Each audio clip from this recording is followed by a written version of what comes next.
தமிழக ஆளுநர் ஆர்.என். ரவியை சந்தித்த பின்னர் தமிழக பாஜக தலைவர் அண்ணாமலை செய்தியாளர்களை சந்தித்து வருகிறார். நேரலை காட்சிகள். நீங்க சொல்லுங்க. ஆன்லைன் ரம்மி தடைத்திட்டத்தை பொறுத்தவரை கவர்னர் கேட்ட விளக்கத்தை அரசு அளிச்சிருச்சு. இதுபோக சட்டத்துறை அமைச்சர் ஆளுநரை நேரில் சந்திச்சு விளக்கம் கொடுக்கவும் தயாராகிட்டு அப்பாயின்மெண்ட் கேட்டிருந்தாங்க. ஆனால் இப்போ வரைக்கும் அந்த அப்பாயின்மெண்ட் கொடுக்கப்படாது. மேலும் நீங்கள் சொன்ன மாதிரி அந்த யூனியன் 31 பவரில் வந்து ஸ்டேட் கவர்மெண்ட் உள்ள வருதுன்னா கூட இதை முதலே கவர்னர் கூட சொல்லிக்கலாமே. இரண்டு விஷயம் தான். அதாவது ஆளுநர் அவர்கள், ஒரு சட்டத்துறை அமைச்சர் அவர்கள், மாநில அரசு, இதெல்லாம் கான்ஸ்டிடியூஷனல் பொசிஷன். அனைவருமே மக்களால் தேர்ந்தெடுக்கப்பட்டவங்க. ஆளுநரை பொறுத்தவரை நம்முடைய ஜனாதிபதி அவர்கள் நியமனம் செய்து இங்க வந்திருக்காங்க. ஏன்னா அவங்களுக்குள்ள கம்யூனிகேஷனுக்குள்ள நம்ம போறது சரியா இருக்காது. நான் ஒரு அரசியல் கட்சியில் இருக்கக்கூடிய ஒரு தொண்டை. நான் உங்களுக்கு சொல்றது என்னன்னா, மாநில அரசு எல்லா பழியும் ஆளுநரின் மீது போட்டு தப்பிப்பதை ஏற்றுக்கொள்ள முடியாது. காரணம், ஆளுநர் வந்து ஆர்டினன்ஸ்க்கு கையெழுத்து போட்டு கூட அதையே மாநில அரசு இம்ப்ளிமெண்ட் பண்ணல. இது முதல் கேள்வி. இரண்டாவது கேள்வி, குறிப்பா ஆர்டிகல் 32 கவர்னர் அவங்க எழுத்துப்பூர்வமா இந்த பிரச்சனை இருக்குன்னு கொடுத்திருக்கலாம் என்று நமக்கு தெரியுது. அப்படி இருந்தும் கூட அதை மாநில அரசு அட்ரஸ் பண்றதுக்கு ஏன் பயப்படுறாங்க? அதே போல ஒருவேளை ஆளுநர் கையெழுத்து போட்டு இது ஆல்ரெடி ஹைகோர்ட்ல வந்த ஜட்ஜ்மெண்ட் போய் ஹைகோர்ட்ல மறுபடியும் ஸ்டே வாங்கினாங்கன்னா திரும்ப மாநில அரசு எங்க போகும்? அதனால ஆக்கப்பூர்வமான முறையில் ஆளுநருடைய கேள்விகளுக்கு சரி செய்து அந்த சட்டத்தில் இருக்கக்கூடிய சிறு ஓட்டைகள் எல்லாம் அடைத்து இந்தியாவில் எல்லா மாநிலத்திலையுமே ஆன்லைன் கேம்பிளிங்கை பொறுத்த வரைக்கும் கடுமையான அட்மினிஸ்ட்ரேட்டிவ் ஆக்ஷனை கொண்டு வந்திருக்காங்க. மிக கடுமையான அட்மினிஸ்ட்ரேட்டிவ் ஆக்ஷன். இப்போ ஆன்லைன் கேம்பிளிங் தமிழ்நாட்டில் எத்தனையோ பேர் ப்ராக்ஸி சர்வர் வச்சிருக்காங்க. செல்போன்ல ஒரு ப்ராக்ஸி சர்வரை இம்ப்ளிமெண்ட் பண்ணிட்டீங்கன்னா ஸ்டேட் கவர்மெண்ட் போடுற பேனை தாண்டி அவங்களால ஆன்லைன் கேம்பிளிங் ஆட முடியும். ஏன்னா பிட்காயின்ஸ் வந்துருச்சு, பணம் வந்து ஆன்லைன்ல இருக்கு. ப்ராக்ஸி சர்வரை போத்துறத விடும்போது எப்படி கண்ட்ரோல் பண்ணுவீங்க?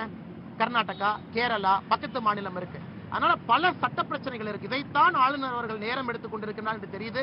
அதனால இதை புரியாம அரசியல் காழ்ப்புணர்ச்சிக்காக திமுக அவர்கள் தொடர்ந்து ஆளுநர் அவர்களை இந்த மாதிரி பேசுவது ஏற்றுக்கொள்ள முடியாது. அரசு சொல்றது, அமைச்சர் சொல்றாங்கன்னா அவசர சட்டத்துக்கு அன்னைக்கே ஒப்புதல் கொடுத்த ஆளுநர் அதே சட்டம் தான் இப்பவும் கொடுத்திருக்கு, இதுக்கு மட்டும் ஏன் காலம் தாழ்த்துறாரு அப்படிங்கறத. ஆனா ஆர்டினன்ஸ் பொறுத்தவரை உங்களுக்கு தெரியும், அவசர சட்டம் என்பது எப்பொழுதுமே ஒரு அவசரமாக கொண்டு வரும் பொழுது ஆளுநர் அதற்கு அனுமதி கொடுக்கறாங்க. எல்லா இடத்துலயும் ஆர்டினன்ஸ் பொறுத்த வரைக்கும் பிரச்சனை இல்லை.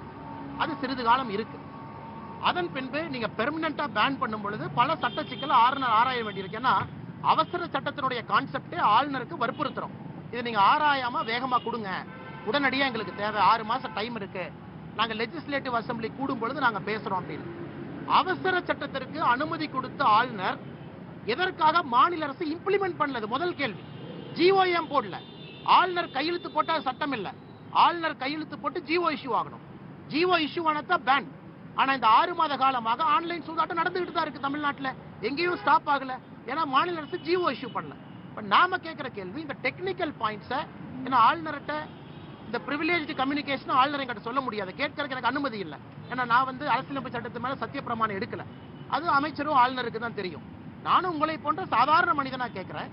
பேப்பர்ல வருது, பல கருத்துக்கள் வருது. இந்த பிரச்சனையை அட்ரஸ் பண்றதை விட்டுட்டு எதற்காக ஆளுநர்கிட்ட ஒரு போட்டி போடணுங்கிறதா என்னுடைய கேள்விங்கண்ணா. ஏன்னா பிரிவிலேஜ் கம்யூனிகேஷன் நான் சொல்ல முடியாது. அண்ணன் ரகுபதி அவர்கள் சொல்லலாம், மாநில அரசு சொல்லலாம். சத்திய பிரமாணம் எடுக்காம எனக்கு எப்படி அந்த இன்ஃபர்மேஷன் அவங்க கொடுப்பாங்க? மாவட்டத்தை சேர்ந்த துணை ராணுவ வீரர் குருமூர்த்தி வந்து கொல்லப்பட்டிருக்காரு. நீங்க என்ன ஒரு குடும்பத்துக்கு பாதுகாப்பு அளிக்கப்படுன்னு சொல்லியிருக்கீங்க. அது குறித்து இன்னைக்கு நேரம் அண்ணா, இந்த விஷயத்தை பொறுத்தவரை ஆளுநர் அவங்ககிட்ட சொன்னோம். எப்படி சில அரசியல் கட்சிகள் தமிழகத்துல நாட்டிற்காக வேலை செய்யக்கூடிய நம்முடைய துணை ராணுவத்தை ஆபாசமாக, கேவலமாக, மோசமாக, நீ டெல்லியில தான் இருக்க, நீ பார்டர்ல தான் இருக்க, உன் குடும்பம் இங்க தான் இருக்கு, பாத்துக்கிறோன்னு சொல்ற அளவுக்கு தேச விரோத செயல்ல இறங்கியிருக்காங்க. அதே நேரத்தில் மாநில அரசை இந்த நேரத்தில் பாராட்டணும். காரணம், உடனடியாக அந்த குடும்பத்திற்கு பாதுகாப்பு கொடுத்துருக்காங்க. அதே நேரத்தில் மாநில அரசு இன்னும் ஒரு படி மேலே போய் யார் இதெல்லாம் பேசினாங்களோ பிடிச்சி உள்ள போகணும்.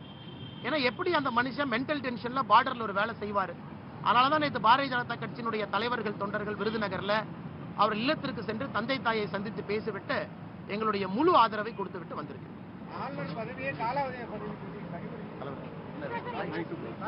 Madam, I have to run to the airport to catch flight. அண்ணா, அதாவது நம்முடைய அக்கா கனிமொழி அவர்கள் உணர்ந்து கொள்ள வேண்டும். அவருடைய சகோதரர் எதிர்க்கட்சி தலைவராக திரு ஸ்டாலின் அவர்கள் இருக்கும் பொழுது அசம்பிளிக்குள்ள ஒரு பிரச்சனையாகும் பொழுது, சட்டையெல்லாம் கிழிஞ்ச பொழுது அவர் அங்கிருந்து முதல்ல ஓடி வந்தது கவர்னர் தான். ஏன்னா இந்த விமர்சனம் இவங்க அப்ப வச்சிருக்கணும். இவருடைய தந்தையார் தமிழ்நாட்டில் இதற்கு முன்னாடி இருந்த கவர்னரை பத்தி பேசினார். பஞ்சாப் சிங்கம், இதை போன்ற ஒரு கவர்னர் இந்தியாவுக்கு வேண்டும் அப்படின்லாம் சொன்னாங்க. இதையெல்லாம் கனிமொழி அவர்கள் பழைய சரித்திரத்தை பார்த்து பேச வேண்டும். அதனால் இப்ப ஆட்சியில் இருக்கோம். கவர்னர் என்பது ஒரு செக் அண்ட் பேலன்ஸ் கான்ஸ்டிடியூஷனல் மெஷர்ல எங்களை யாரும் கேள்வியை கேட்கக்கூடாது, எந்த விதமான அடாவடியும் நாங்கள் செய்வோம், கேட்பதற்கு கவர்னர் இருக்கக்கூடாது என்பதற்காக வாயை மாத்தி பேசி பேசக்கூடிய வார்த்தைகளை மாத்தி பேசினா எப்படி அதை ஏற்றுக்கொள்ள முடியுங்கன்னா? கனிமொழி அவர்கள் ஒரு சீசன்டு பொலிட்டிஷியன். அவர்கள் அரசியல் நிர்பந்தத்திற்காக பேசாமல் உண்மையை பேச வேண்டும். கவர்னர் என்ன, கலைஞர் கருணாநிதி அவர்கள் கவர்னர் பத்தி என்ன சொன்னாங்க, இவர்கள் எதிர்க்கட்சியாக இருக்கும் பொழுது எத்தனை முறை கவர்னர் வந்து பார்த்தாங்க, பெட்டி பெட்டியா பண்டில் எடுத்துட்டு ஊழல் புகார்னு வார வாரம் வந்து கவர்னர் ஆபீஸ்ல தான் திமுகவினுடைய தலைவர், அப்ப எதிர்க்கட்சி தலைவர், இப்ப முதலமைச்சர் திரு மு.க. ஸ்டாலின் அவர்கள் இங்கே தான் குடியிருந்தார். பக்கத்துல டென்ட் போட்டு இங்கே தான் உட்கார்ந்திருந்தார். ராஜ்பவனுக்கு வெளியே தான் குடியிருந்தார். ஆனா இன்னைக்கு அவர்கள் மாற்றி பேசுவது வேதனையாகவும் அதிர்ச்சி அளிப்பதாகவும் இருக்கிறது.